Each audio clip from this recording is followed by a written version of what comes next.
ఉమ్మడి గుంటూరు జిల్లాలోని అన్ని న్యాయస్థానాల్లో ఈ నెల 8వ తేదీన జాతీయ లోక్ అదాలత్ నిర్వహిస్తున్నట్లు గుంటూరు జిల్లా న్యాయ సేవాధికార సంస్థ కార్యదర్శి సయ్యద్ జియావుద్దీన్ వెల్లడించారు. డిఎల్ఎస్ఏ కార్యాలయంలో సోమవారం ఆయన మాట్లాడారు. రాజీ మార్గమే రాజమార్గమని, కక్షిదారులు ఈ అవకాశాన్ని సద్వినియోగం చేసుకోవాలని, తమ సమస్యల్ని పరిష్కరించుకోవాలని పిలుపునిచ్చారు. దీని ద్వారా సమయంతో పాటు నగదు ఆదా అవుతుందని అన్నారు. గత కొన్ని సంవత్సరాలుగా గౌరవనీయ జాతీయ న్యాయ సేవా అధికార సంస్థ వారి ఆధ్వర్యంలో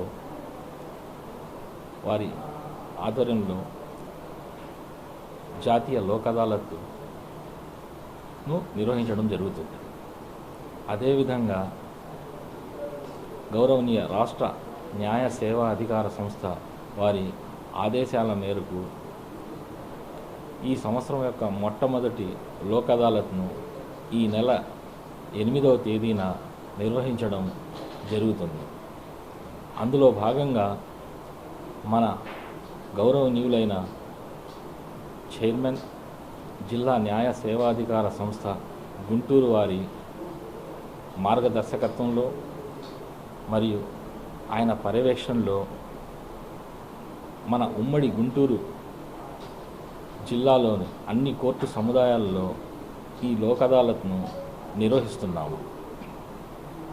ఈ లోక్ అదాలత్లో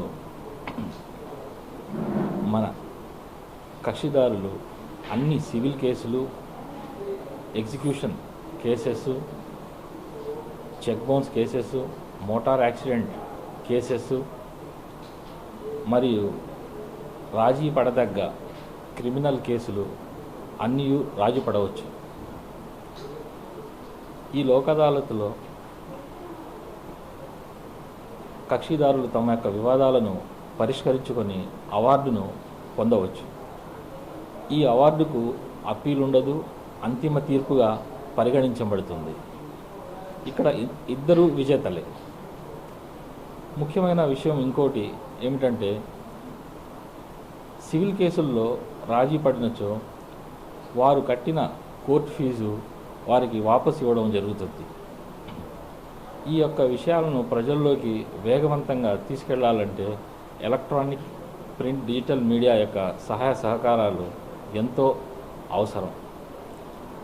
అందువలన ఈ విషయాలను ప్రజల్లోకి వేగవంతంగా తీసుకెళ్ళి కక్షిదారులందరూ ఈ అవకాశాన్ని సద్వినియోగం చేసుకునేటట్లు చూసి ఈ జాతీయ లోక్ అదాలత్ కార్యక్రమాన్ని దిగ్విజయం చేయాలని కోరుచున్నాను.